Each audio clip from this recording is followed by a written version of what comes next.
I'm Tom Homan, the board is our President Trump. I'm going to read a statement real quick. Then after I read the statement, I'll take questions. I'm here with Sam Molson, Director of ICE and Enforcement Mover Operations for the St. Paul Field Office. Stephen Schrenk, Acting Special Agent in charge for ICE Homeland Security Investigations. And Chris Kuhn, Deputy Chief Patrol Agent for the United States Border Patrol. I'm very pleased to report that this surge operation and our work here with state and local officials to improve coordination and achieve mutual goals, as well as our efforts to address issues of concern here on the ground, have yielded the successful results we have came here for. The Twin Cities of Minnesota in general are and will continue to be much safer for the communities here because of what we have accomplished under President Trump's leadership. I previously shared with you before I got here. Before I even got here, I met with, I said I was going to meet with the governor, the AG, and the Mayor Fry, Mayor Herr, and I've done all of that. I've also met with various police chiefs and sheriffs. And one thing we all had in common was the importance of ensuring and maintaining public safety. Overall, we made a lot of progress through extensive engagement, meeting with them and other key stakeholders. And it is expected that those engagements and discussions will continue going forward in order to enhance exchange of information and more coordination. As a result of this surge operation, we have greatly reduced the number of targets for enforcement action. And many criminal aliens have been arrested and taken off the streets, including murderers, sex offenders, national security threats, gang members, and other violent criminals.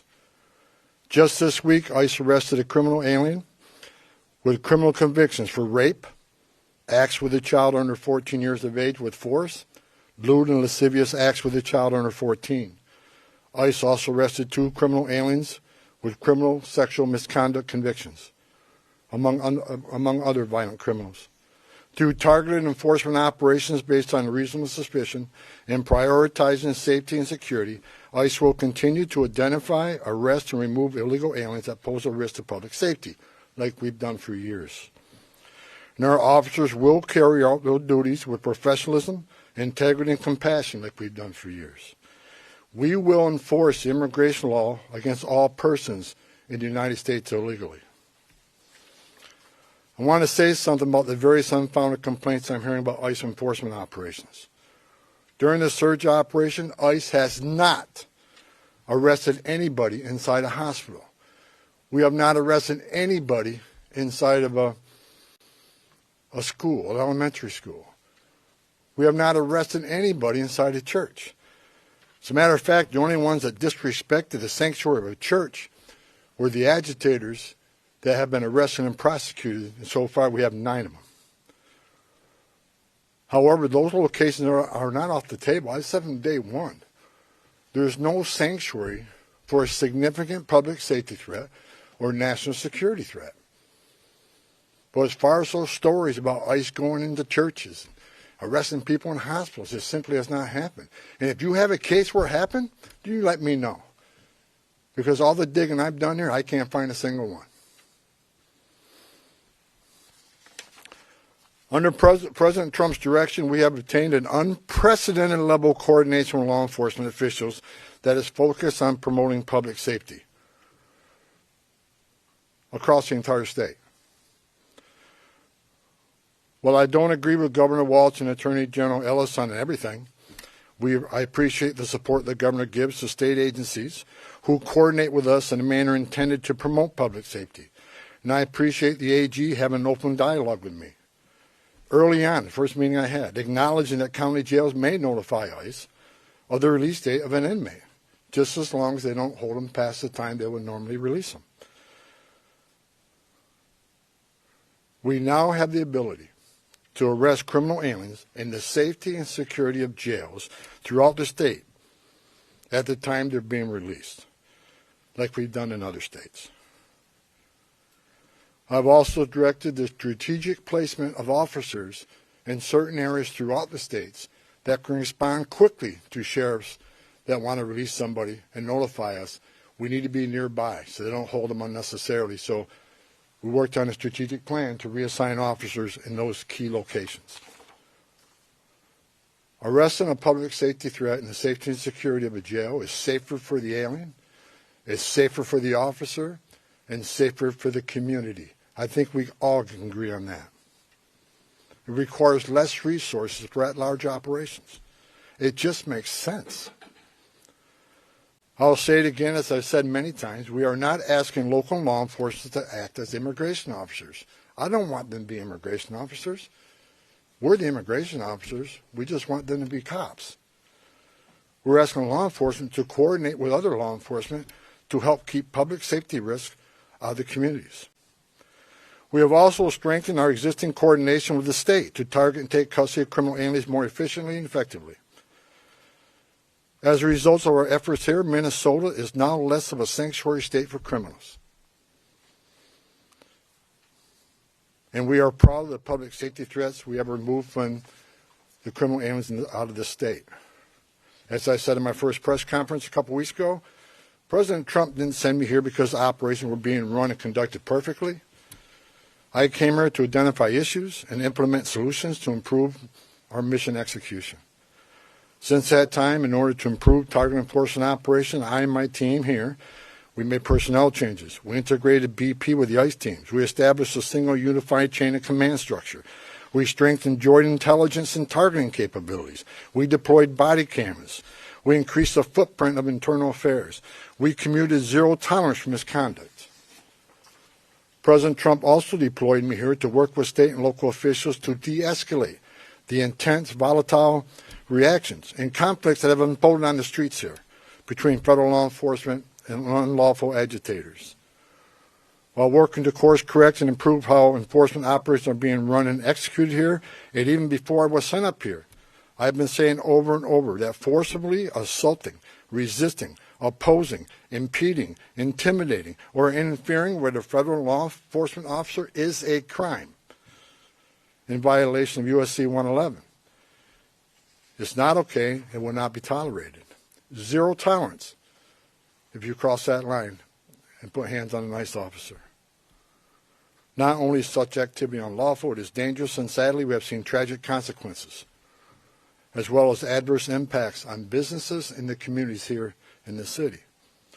While the Trump administration supports everyone's First Amendment right to freedom of speech and assembly and to petition, it has to be done lawfully and peacefully.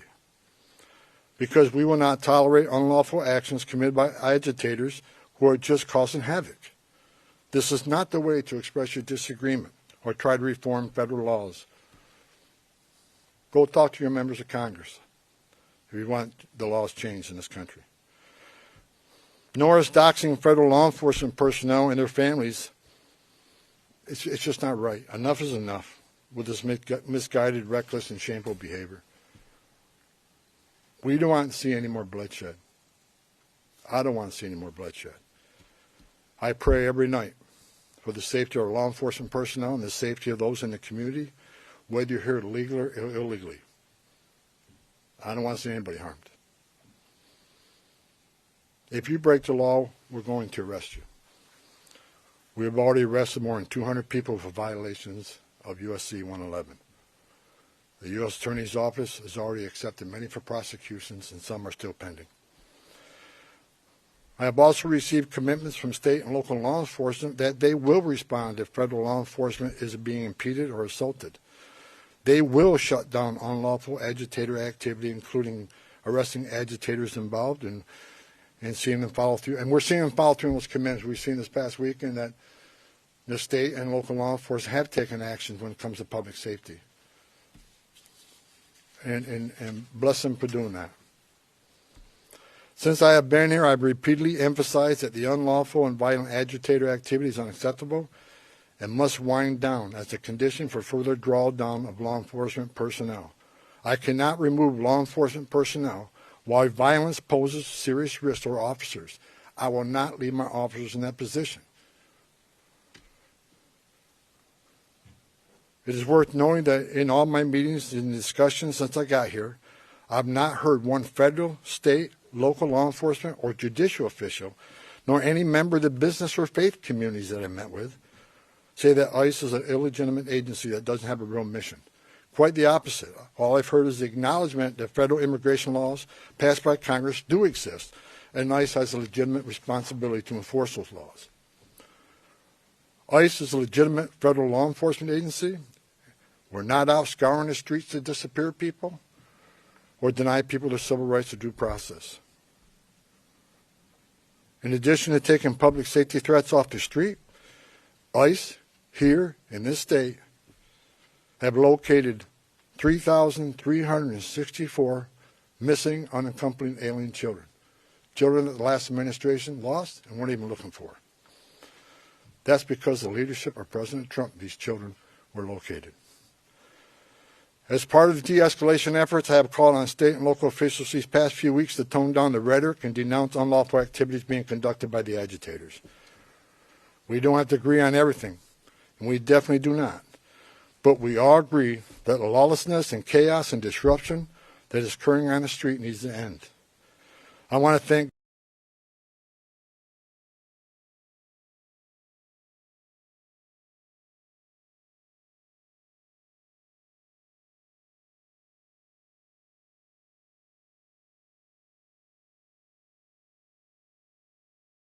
safety and for directing the police to take those roadblocks down.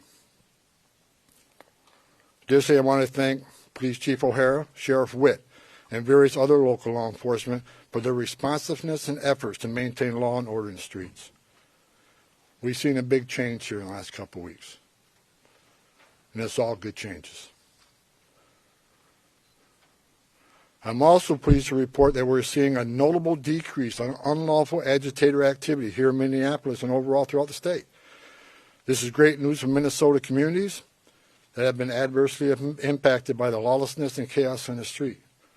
We have what we call here QRFs, Quick Response Force, security teams, that get called out when ICE officers are out doing operations. They get into trouble if agitators get out of control. If there's a danger and public safety is at risk, these QRFs respond to help these officers get off the X and get out of that situation.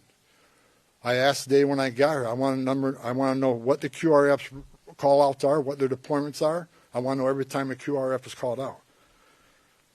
The QRF deployments have dropped dramatically because we have less of that occurring, less of the agitator that cross that line. That is a good thing. That is a win for everybody. Not just for the safety of law enforcement officers, it's a win for this community.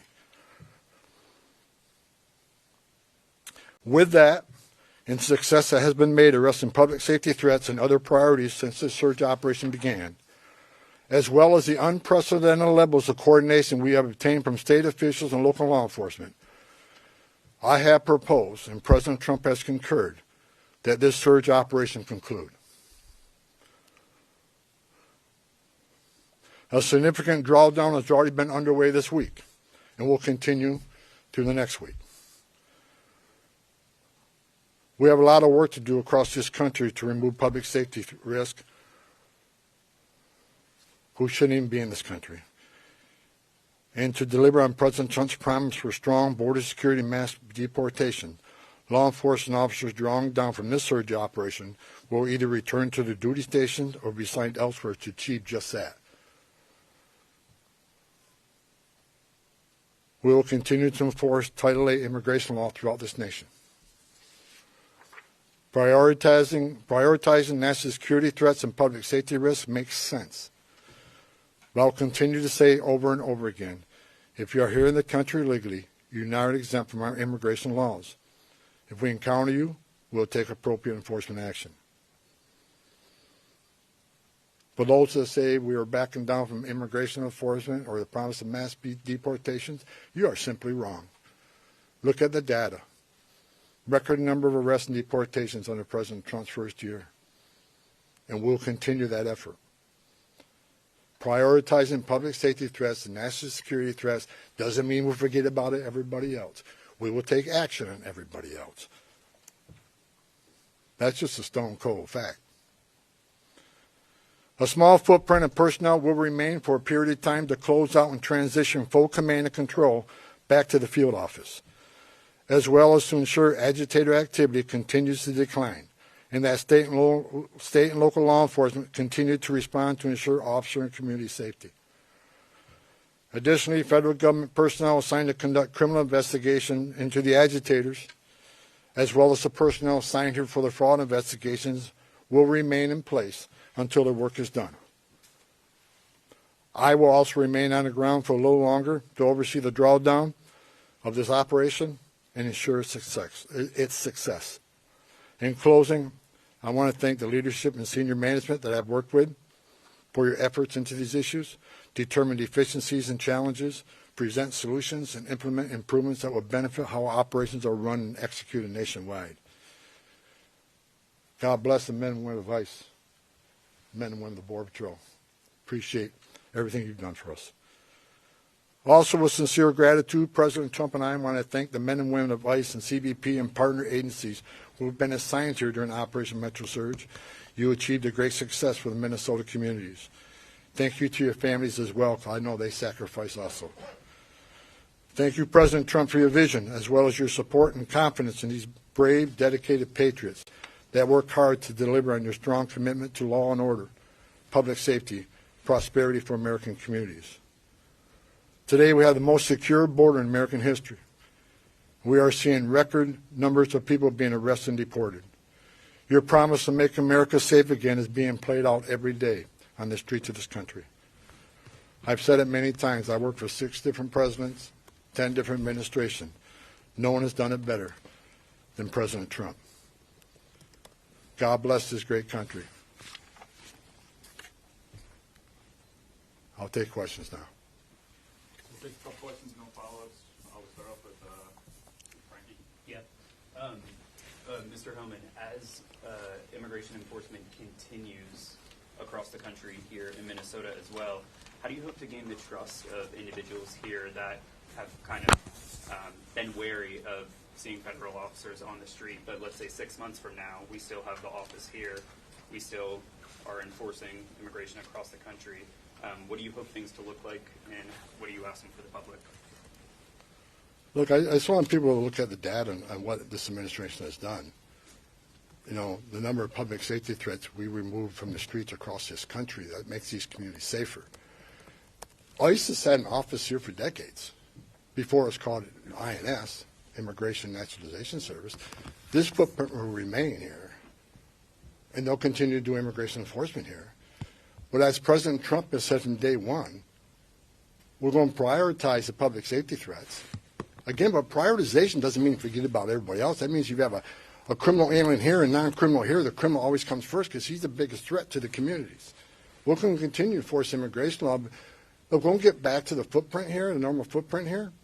But there will be some security teams staying here, the QRFs, until we're assured that those agitators incidents either stay low or further decline. I'm not going to remove everybody out of the safety of our officers, but like I said, in Operation Metro Surge is ending. And in the next week, we're going to deploy the officers here on detail back to their home stations or other areas of the country that are needed. But we're going to continue to enforce immigration law. That's what the American people voted for. But it has to be a priority of criminals. And look, I hear all the hate about, you know, you should arrest everybody. Oh, we are. But we're prioritizing those who are the biggest threat to our community. The rapists, the murderers, the child molesters. That's the right thing to do. But I'll say it again. President Trump made a promise of mass deportation, and that's what this country's going to get. But it's smart law enforcement to do target enforcement operations. Now, I've heard people attacking me using the word targeted. I sat for the last 2 months when I watched this operation, daily press briefings are talking about targeted Title VIII operations. Nothing's changed, other than we're going to make sure they're targeted and make sure we know who we're going for, what their immigration record, what's their criminal history. That comes first. But enforcement of Title VIII is not going to end. If you're in this country legally, you're not off the table. And I think we're proving that if you look at the data. Yeah. Mr. Homan, just had a question about the final number of arrests you had and how many of those people arrested were those targeted security threats you were after? I don't have that exact breakdown. I know we made over 4,000 arrests here. That is something the local field office can supply. I don't have the exact breakdown. But I can tell you, since I've been on the ground, they've been target enforcement arrests. I believe they were target enforcement arrests before I got here. What I did is create one chain of commands where everybody knows what everybody else is doing, and integrate operation command centers. There were some issues here, and we addressed those issues. But I'm not going to sit here and say anybody did anything wrong, and that they were unprofessional. I'm going to say there were some issues here. We fixed those issues. We've had great success with this operation, and we're leaving Minnesota safer. The surge is leaving Minnesota safer, Minneapolis safer, because of the cooperation we got with the counties and the state and local law enforcement responding to our needs. I'll say it again. It's less of a sanctuary state for criminals.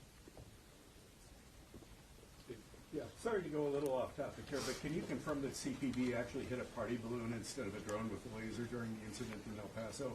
And why wasn't that action coordinated with the FAA? I have no information on that. It's out of my league. So we're going to keep the questions to Minnesota topic. Go ahead. Mr. Homan, can you specify how many county sheriffs, local jails have agreed to work with you and honor ICE detainers?